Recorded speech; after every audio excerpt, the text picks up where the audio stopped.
Yeah, today I decided to at first talk about more details on things like substructure, supporting beams, and so on. So really architectural stuff. And then in the second second presentation, the plan is to say a bit more about the actual optimization. But now we do more these discrete things. Can one see it? Hardly. So substructure, like this, we would like to discuss. I've already said in the beginning, in the introductory presentation, that this is a problem, and especially for nodes where several beams meet together. So you see here, this is very nice, thank you. You see here an image from a construction site where it is in some shopping mall, I think somewhere in Poland, in Warsaw. And you see this triangle mesh being built. You see all these nodes around. So this is not a simple thing to build it. Now this is the completed structure from inside. Yeah, one can hardly see, actually. Even I don't see it. This is a building in Italy. And here you see that they would like the quads. Here you see some quadrilaterals, and here you see the quad is split into triangles. This is what you have to do if your optimization couldn't make the quad flat. So this is somehow an observation. This we have said, and now we go to the background. In the beginning lecture, I told you that these meshes from planar quadrilaterals are related to something which we call a conjugate parametrization or a conjugate curve network. And I mentioned one type, namely the principal curvature lines. So principal curvature lines, we have done this, always go in direction of the largest or the smallest normal curvature. They form an orthogonal curve network. And if, for example, you take now these vertices, yeah, this is a quad, this is a quad, this is a quad, this is an exceptional point, you see, there is some singularity in the network. But if you extract these quads, they will not be precisely planar. But when you run an optimization and require that the points stay close to your design surface, you will manage to make them nicely planar. And if you just take any other arbitrary quad mesh, put it on this shape, and then you do an optimization, I'm afraid this will not work. So today I want to explain you a little bit more what this conjugacy relation means, and today we have a better chance to understand, because yesterday we worked quite a bit on developable surfaces. And in fact, it is related to developable surfaces. So one can choose one family of curves on a surface, like here this blue family of curves. Yeah, let us choose this blue family of curves. And then the second family, these red curves, they are determined.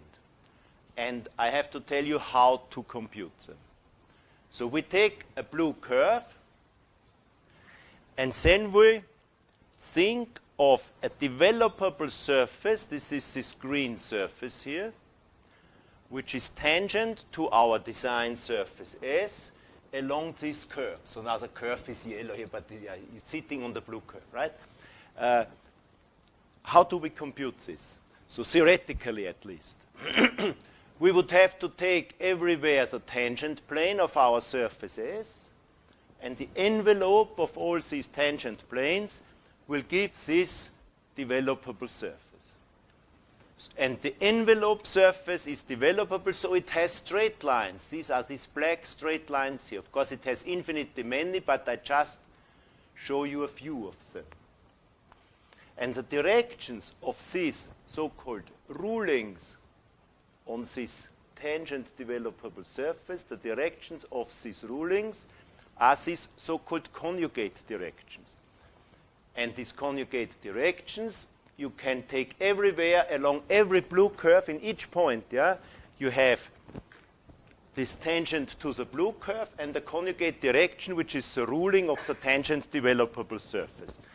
And this gives you then this direction field of red directions, let's say, and then you can find curves which always go in this direction. So please remember, yesterday I told you the following. I told you, if you take a principal curvature line, and if you do exactly the same, you compute this tangent developable surface, then the rulings will be orthogonal to the principal curvature lines, which means they will go in the other principal curvature direction. This is just expressing the fact that this network of principal curvature lines is a special case of a conjugate curve network. And in fact, it is the only conjugate network which is also orthogonal. This line is tangent to red curves? Yes, these lines are tangent to the red curves, exactly. Yeah.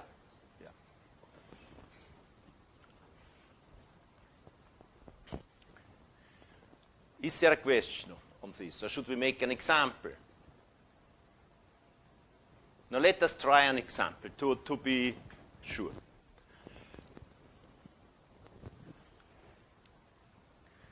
We take a rotational surface. I make a simple thing because I want to be able to draw it. So we have a rotation axis here.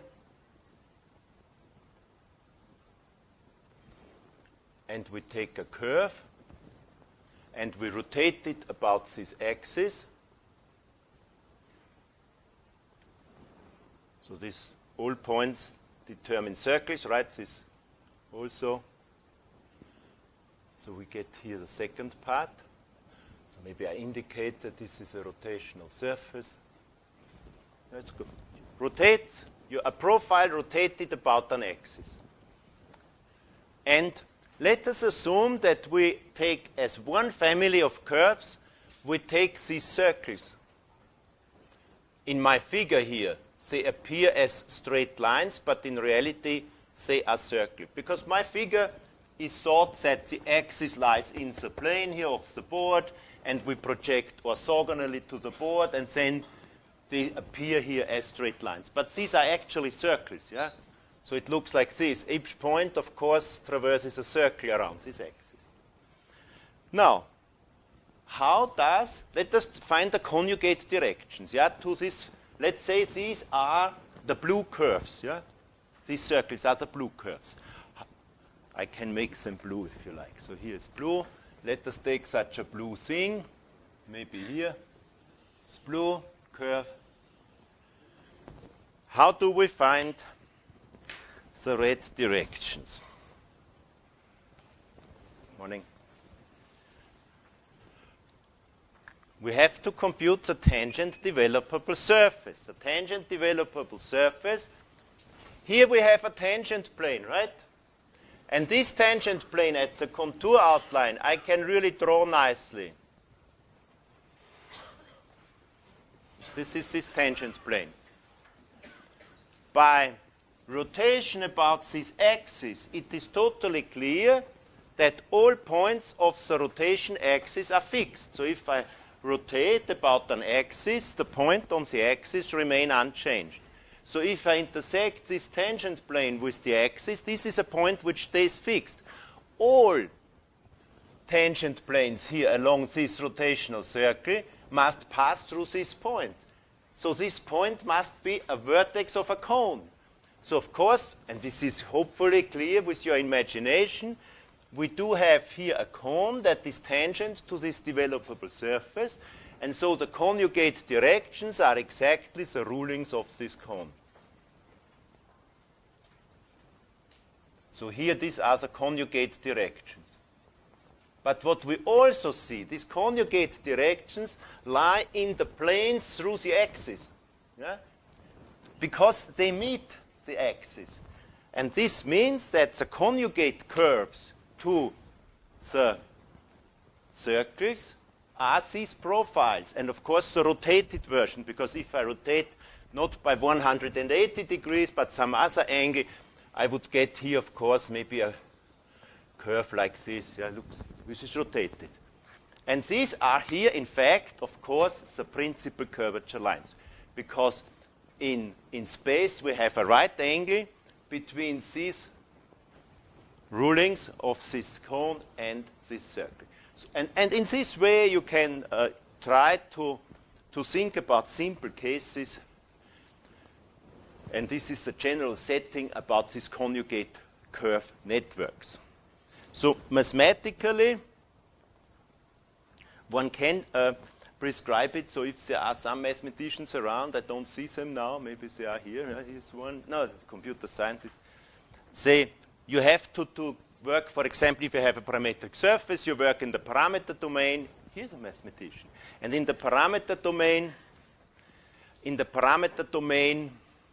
a direction in the parameter domain gives you a direction on the surface, right?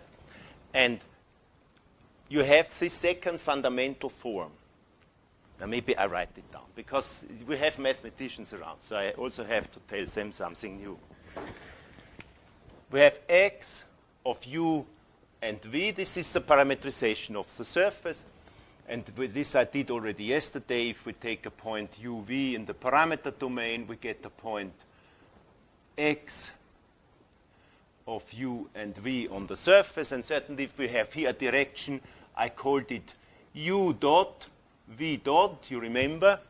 Then we have here a corresponding tangent vector, which was u dot x sub u. This means partial derivative plus v dot x sub v. So we have here this mapping of the parameter domain to the surface, and two tangent vectors, of course. Yeah, here are of the forms. Let's say I do not write dots now. I write u1x u plus v1x v. This is my first tangent vector, t1. And then I take a second tangent vector, t2. This is u2xu. So it must be a linear combination of the bases of xu and xv plus v2xv. And then we need the second fundamental form. The second fundamental form is a 2 by 2 matrix, and I call them in the old-fashioned way, I call it LMMN. You can, of course, use double indices. It's irrelevant. And then L equals, like yesterday, we need a normal vector. Normal vector is xu cross xv divided by the length of xu cross xv, so it is unit. And then we have L is x u times n, of course.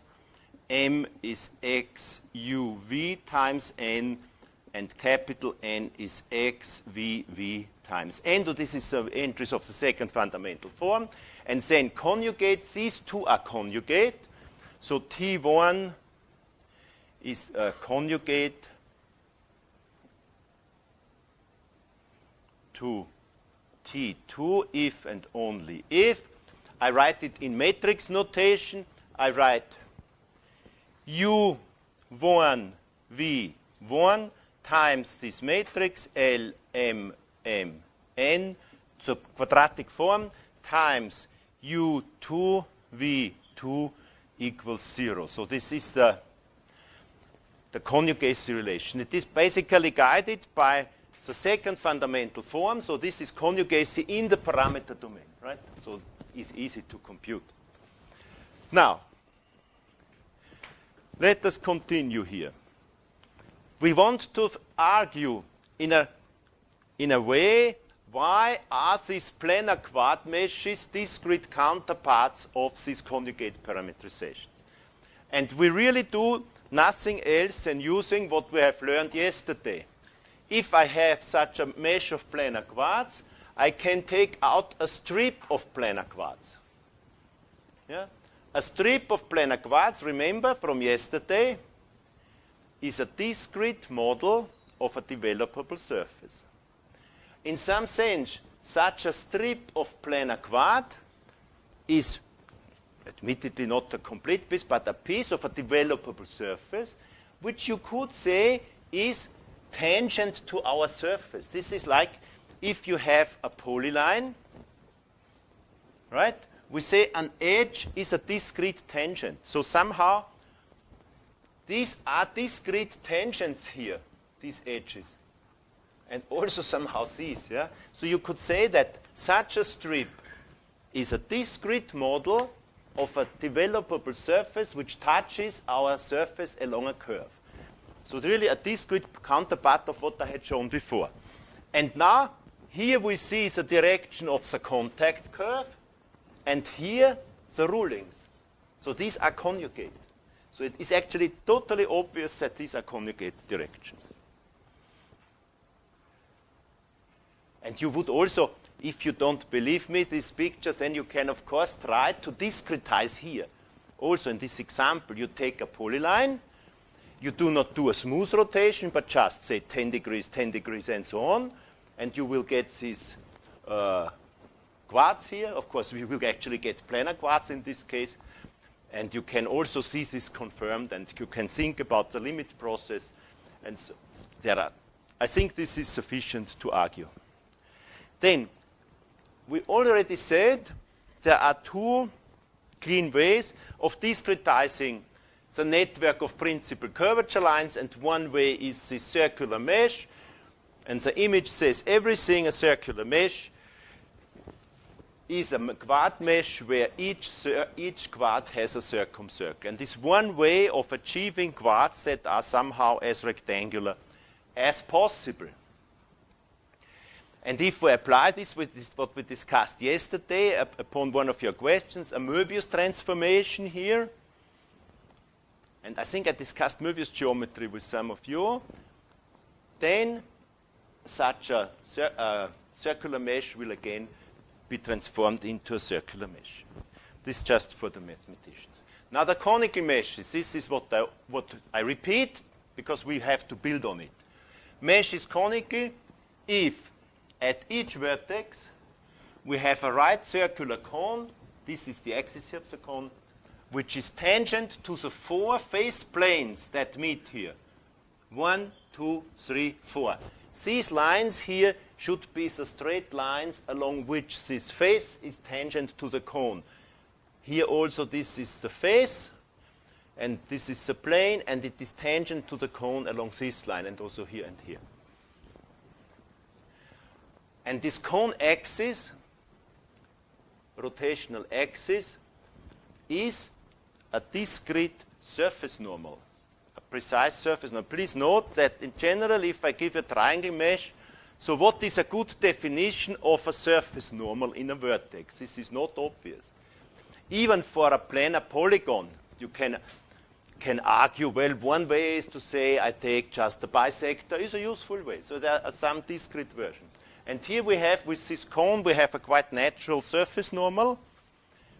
And, yeah, this I discussed with some of you yesterday, this Laguerre geometry. By the way, this is a Laguerre geometry concept, but this is not so important now.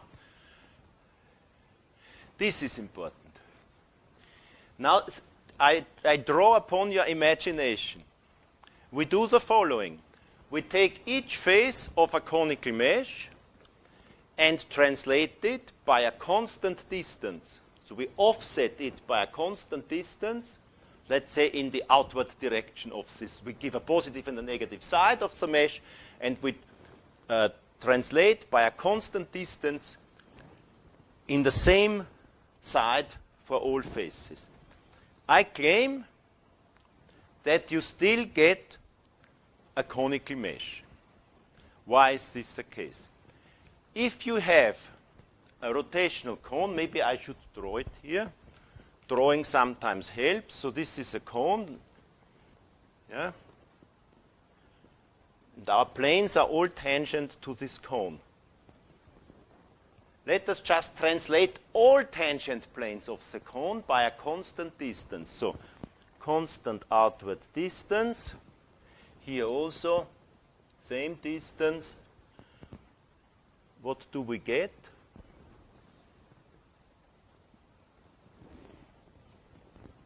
All tangent planes, they will again envelope a cone. So this is again a right circular cone. This offsetting gives again a cone at this distance d, which we used to offset it. So geometrically, if you take of the entire cone, you just need to translate your cone. So please note, here, we do not have the distance d. The distance d is here, so between the tangent planes. Right? So I claim if I offset all faces of a conical mesh by the same constant distance, I get again a conical mesh. And I think it is explained by this fact. What if we do the same for a triangle mesh or any other mesh? If we offset, let's say you take a triangle mesh in 3D and you offset all faces by a constant distance. In general, there is no way that if you offset all faces that are adjacent to a vertex, so if I take here a vertex, now maybe I remove this stuff, we don't need anymore.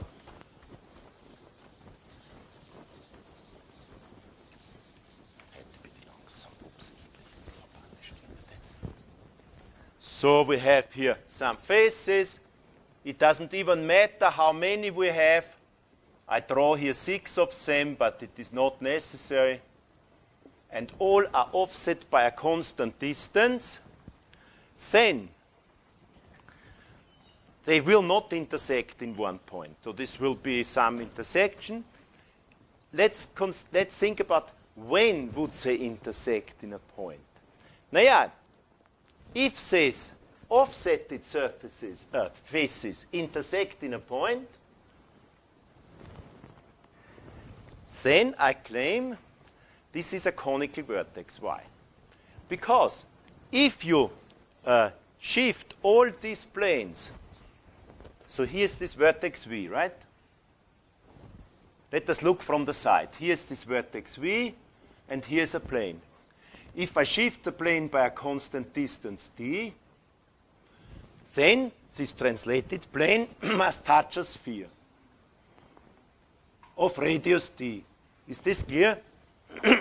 So, if the offsetted planes happen to pass through a point, they automatically will also be tangent to this sphere, and all planes which I can put from a point, tangent planes to a sphere, form a cone. So I do already have a conical vertex. And this proves that if a mesh, any polyhedral mesh, it is irrelevant whether you have a quad mesh or not, has the property that a face offset exists, so that corresponding faces are at constant distance, then each vertex must be conical. This is actually one way how we came to this conical mesh idea. And I show you examples. So this is our base mesh. And then we do this offsetting, a little more, again, and so on. So we have this nice sequence of offsets.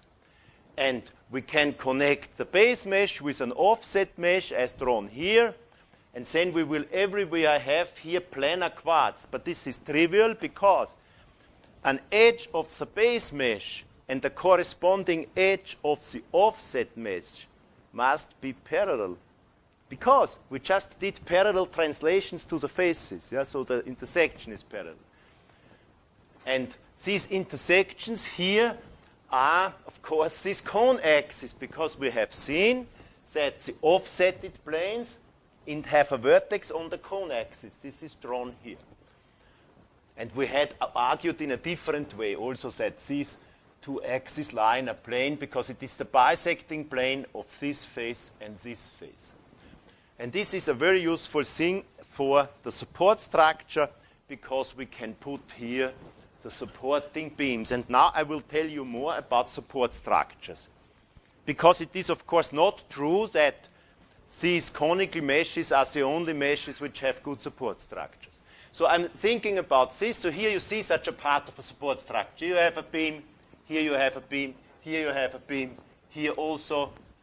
In fact, here this is a conical mesh, this is the offset of a conical mesh, this is another offset of the conical mesh. This is sometimes called a multi-layer construction in architecture. And it is a very clean construction. This figure only consists of planar quads and of clean intersections, so this is a very nice construction. And here is a different form of realization. This I had already told you. Maybe I now show you why this is true. I said for a conical vertex, the sum of opposite angles must be the same. So omega 1 plus omega 3 equals omega 2 plus omega 4. And I draw it for you for one case that is easy to depict. The hard cases are these non-convex ones where you have to think a little more. But I think for here it is enough to argue the simple case. I take a cone and I look at this cone from above. So I have the base circle and here the center of the cone. And I have 4 face planes going through this vertex V. And these face planes, of course, must be tangent to this cone. So they will intersect the plane of the base circles in tangents of that circle. So you have here one tangent, another tangent. Architects would do it better, of course.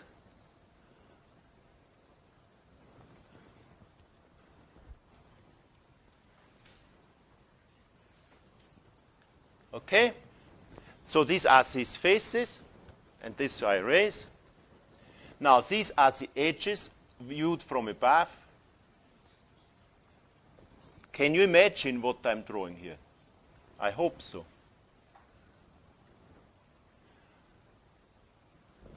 So we look from above. These 4 planes are tangent to the cone, right?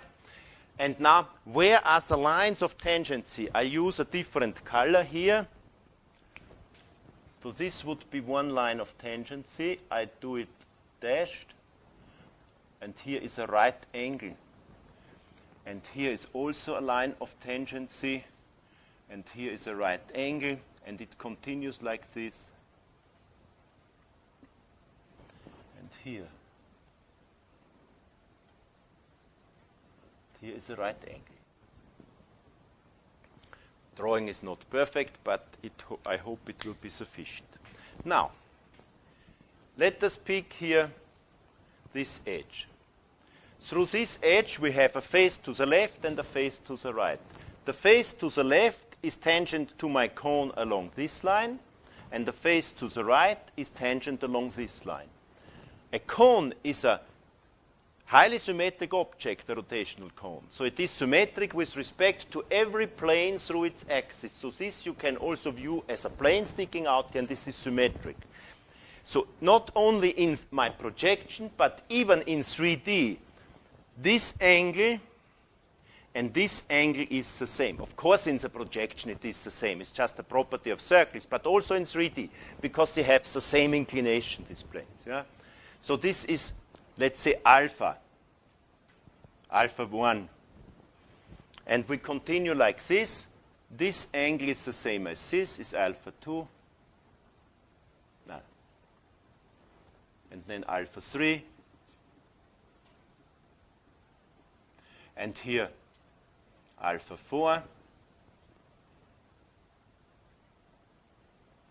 In space, the sum of angles is not 2 pi, just in the plane. I mean the angles in 3D. But clearly, we can now compute the sum of opposite angles. So this is omega 1, let's say, in this notation here. Omega 1. So omega 1 plus, the opposite is here, omega 3. So we let us write down omega 1 plus omega 3. What is it? It is omega 1 is alpha 1 plus alpha 4. And omega 3 is alpha 2 plus alpha 3. 1, 4, 2, 3, yeah? And omega 2 is here. And omega 4 is here. So omega 2 plus omega 4 is the same, obviously, right? So it is exactly the same. And so for the convex vertex, it is easy to see, and for the non-convex vertex, you need a little more spherical geometry to do it. This face, the plane, In space it's the same because of the symmetry, yeah? So in space, yes. So the angles in the plane, it is also true, of course, but by the symmetries of the cone, yeah? Now, one thing I should also point out is subdivision-based design. I think I mentioned it in one of these groups yesterday. It is very useful to start with a coarse model, very coarse, to make sure that the faces are planar and maybe even vertices are conical, depending on what you want to achieve. And then subdivide. Subdivision in principle, for those who do not know most subdivision rules, or at least for this, it would actually be sufficient to just split the quad, each quad into 4 quads, and then run the optimization again with some fairness. Even better, maybe you do some slight displacement of these subdivided vertices like Catmull-Clark, which makes the thing a little more beautiful. So, but this works really well, and the result is this design. So this is a conical mesh. You see the support structure, and it was generated by subdivision. Now, we go to these nodes, and here is a little more detail needed. We would like to see how can we achieve such nodes. One way we know, start with a conical mesh, because then we will get such nodes. Now let us assume we have a base mesh, and the base mesh has planar faces. So this I really assume. And now assume we do have such node axis. The node axis is this axis here. And when are these useful node axes?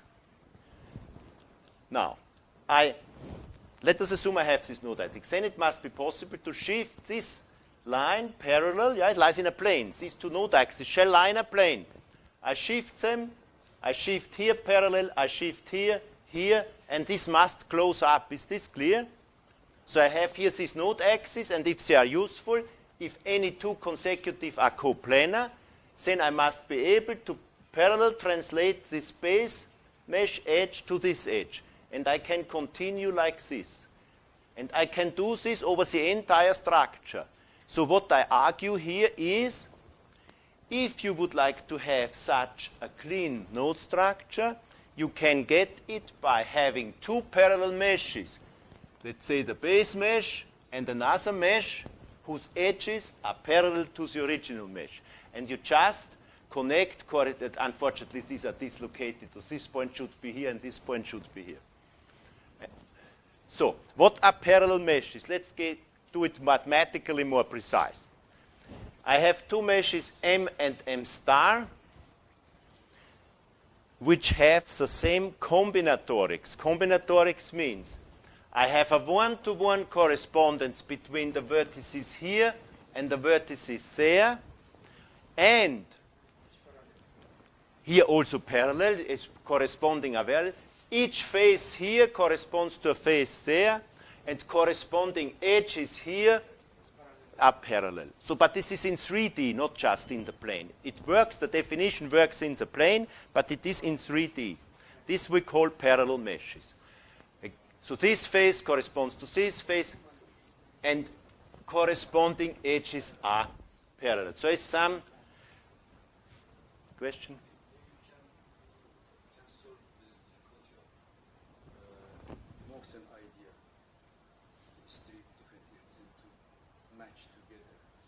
No. Parallel mesh? Yeah. I don't think so. But we will see. Yeah. I don't think so. Because this, no, I tell you why. No. Because this parallel mesh stuff is, of course, restricted to polyhedral meshes with planar faces. Otherwise, it doesn't work. Yeah? And this Mochten, what he wants to do hexagons with constant edge lengths. And it is obvious that you cannot do it so that the faces are planar. So I think it doesn't work. But what you can see, this is for a mathematician, I think, obvious that this is a linear space of meshes which are parallel to a given mesh. You can see which things you can prescribe, basically, if you prescribe, yeah, and then the rest follows linearly. Yeah, this is totally clear. So we have these parallel meshes. And now we connect two parallel meshes. Here is M, a parallel mesh M star. We connect up corresponding vertices. And then we get such a support structure. However, for a support structure, you cannot just take a parallel mesh here, a parallel mesh there, connect up. You will get something, but it will be useless as a support structure. If it should be useful as a support structure, these beams should be roughly orthogonal to the surface which it supports. So this is important. So how do we get it? Yeah, another thing. The beams now. This is what I call a geometric support structure. It's not the real support structure because, you know, this has no thickness. This is just quartz. In reality, you have to put here beams. And if you apply beams of constant height, like here this height, the same as this height, and so on, then you can align the beams nicely, say, on the outside, because you may see the structure better from the outside, and then you have a misalignment in the inside in general. Why? Because these distances between corresponding edges here, they need not be constant, and the height is measured here. So, and if you are in a shopping mall, of course, you make sure that your alignment is from the inside, because people will not care about the outside. They go around and they should do shopping inside. And then you have a slight misalignment in the outside, but it will not be so big and not be a huge problem, maybe. But we want to find out the geometry of these support structures and also find out in which cases we have really perfect alignment. Perfect alignment, I mean from the outside and from the inside, requires that corresponding edges in the base mesh and in the as mesh are constant distance. So this I call an edge offset. Yeah. Same as the point affine mapping, the point to affine connection. The same is corresponding to affine connection. Because you define connections. Yes. That preserves parallelism. I know, it's not exactly, in my view, the same. Yeah? Because this connection is tangential to the surface, right? And here we go transversal to the surface. So this distance is transversal to the surface. So, and this is such realization. So this is a support structure where these beams of constant height meet precisely. But I did not yet tell you how to get the mesh where this happens. Yeah? I just told you it would be nice to have such a mesh. Now we have to discuss offset meshes. And here, really, if you want to understand, you need to listen carefully. A mesh M star in the space of parallel meshes to a base mesh M, so the offset mesh is a parallel mesh, by definition. Is called an offset if it is at constant distance from the base. But this is not a complete definition because I need to tell you where to measure the distance. And there are three essential ways. I can measure the distance along vertices, corresponding vertices. I could measure them. I could measure them along edges. This we said for architecture. This is very interesting. And between faces. And for the faces, we did have an example. Do you remember? We said if I have a conical mesh, and if I offset the planes of the conical mesh by a constant distance, then we get again a conical mesh. So this is a conical mesh is a mesh which has face offsets. And now I define the following. Think of here. So this shall be two faces, here they are quartz, but they need not be quartz, of the base mesh, here the offset mesh, and then I compute a linear combination of meshes. Please don't be worried, because I just take it vertex by vertex. So if I have a vertex here, the corresponding vertex is here, and then I do the following: vertex of the offset minus vertex of the base divided by d, the distance, the offset, a constant distance. Because I say I want an offset at some distance d. And I do exactly this. I take the difference mesh. So this is formed basically by these vectors, right? From base to offset. And I scale them by 1 over d. So I make them 1. It is not true that they will always be exactly length 1. I just, because I do not know whether this difference vector is of length d. So I found I do the scaled difference mesh. So again, vertex here, a vertex there. We get these vectors, and these vectors scaled by 1 over d are put here from the origin, and then they define this vertex. If my original mesh M happens to have a vertex offset at distance d, so corresponding vertices are at distance d, then the scaled difference vectors by 1 over d must be of length 1, right? Must be of length 1. This means that this so-called Gauss image mesh S has vertices on a sphere of radius 1. It must lie on the unit sphere. Now let's continue here. If my base mesh is a quad mesh, then it has vertices on the sphere. In any case, this scaled difference mesh must be a parallel mesh. This is a linear combination. In a linear space, the property stays. This is trivial. Must be a parallel mesh. So it must have planar faces for sure. If all vertices of a face lie on a sphere and in a plane, they lie on the intersection circle of the plane and the sphere. So this means that this parallel mesh is clearly a circular mesh. So meaning that all faces have a circumcircle. If we have a quad mesh, then I claim also my original mesh must be a circular mesh. Why is this the case? Because if I have a quad which is inscribed to a circle, then the sum of opposite angles equals pi. So alpha 1 plus alpha 3 is the same as alpha 2 plus alpha 4. Alpha 1 plus alpha 3 is the same as alpha 2 plus alpha 4 equals pi 180 degrees. Right? Now, if this face here has a circumcircle, every parallel quad has a circumcircle because the angles don't change.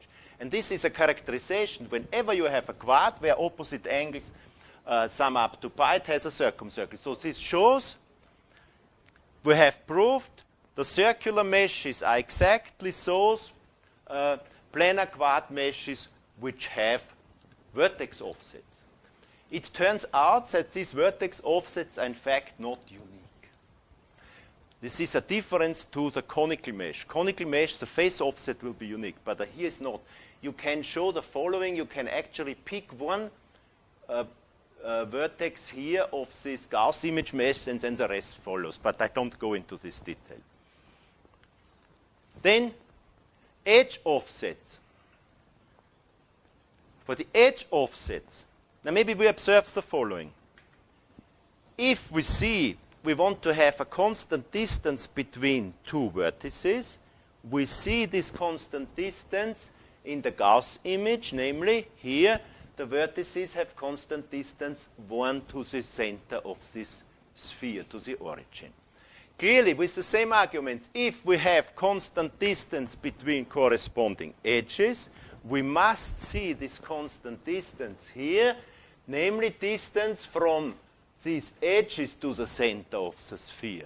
So this means that the edges must be tangent to the sphere.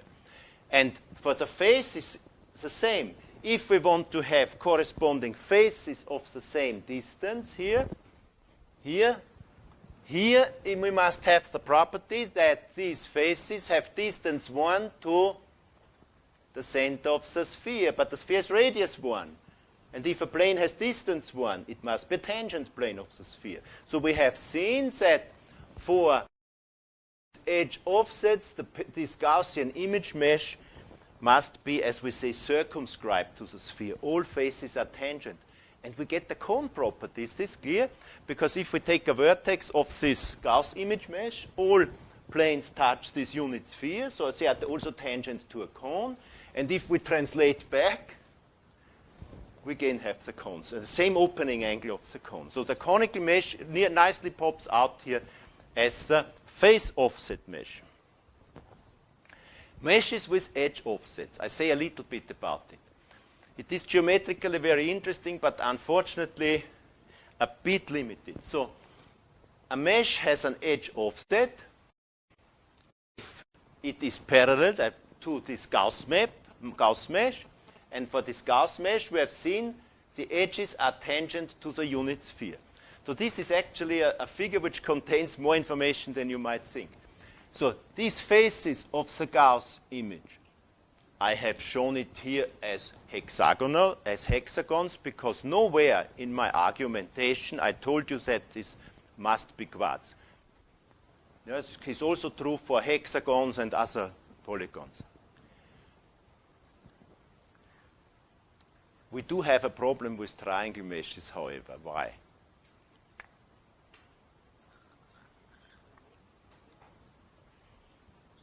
Triangle meshes are not good for this concept because we use these parallel meshes. And if you have a triangle and you translate all edges of the triangle parallel, you get a similar triangle. Yeah? So this is just a scaled copy, scaled and translated copy of the original triangle. So if you have a triangle mesh, a parallel triangle mesh can only be a scaled copy, scaled and translated copy of the original mesh.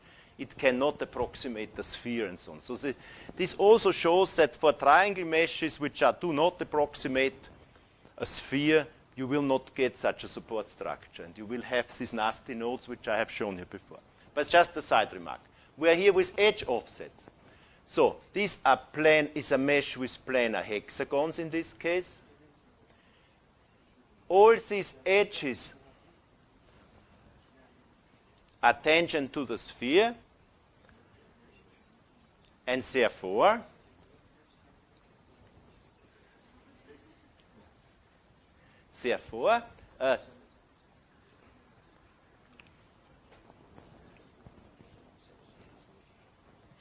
my voice is getting weak because you are so loud. I'm sorry.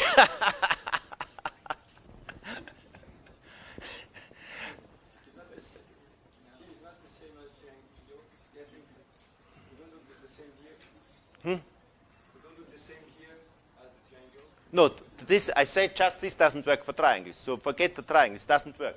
But we have here hexagons, we can have quartz, we can have pentagons, we can have many nice things, but not the triangles. Unless we originally had already something like this on the sphere. But, recall we want to have meshes with edge offsets. And you do not need a quad, you can also have hexagons, I will show, but no triangles.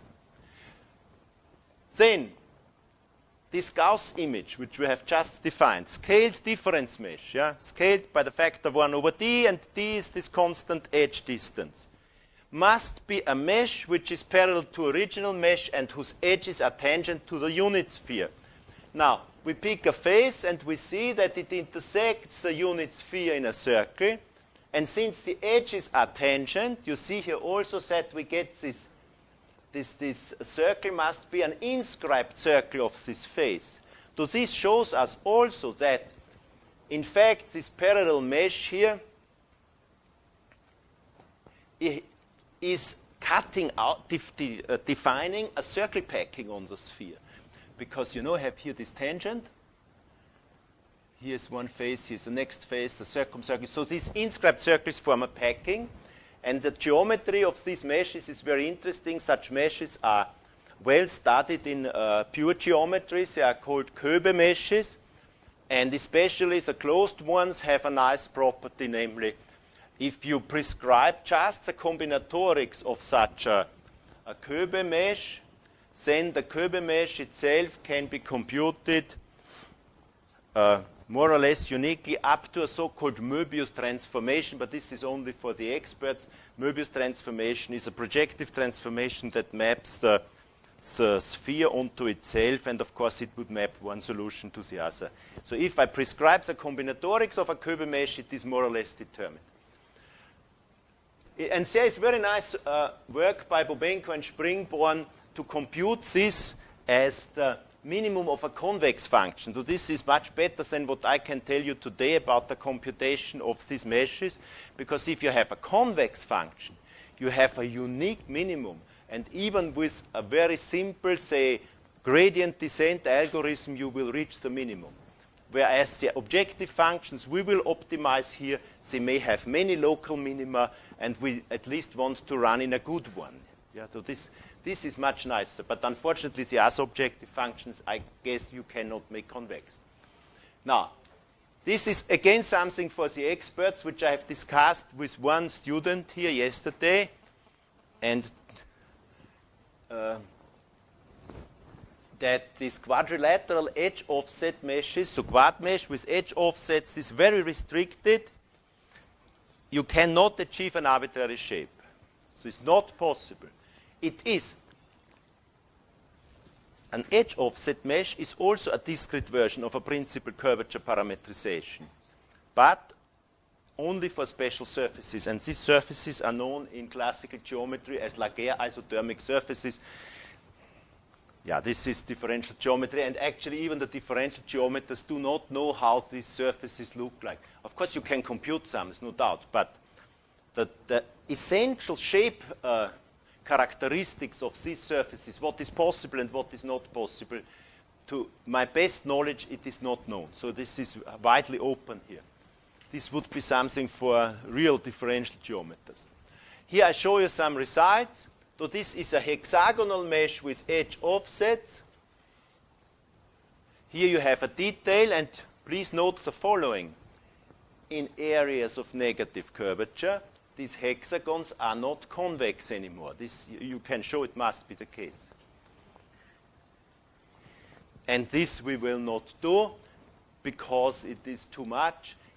But you should tell me, should I talk about these discrete curvatures in faces after the break because some mathematicians want to know it, or should I skip it because the architects won't like it? So you have to tell me, what do you propose? Should I do it or not do? No. No. Okay, then we do something else. Something else, right? Okay. Huh? Okay, thank you. We'll continue later.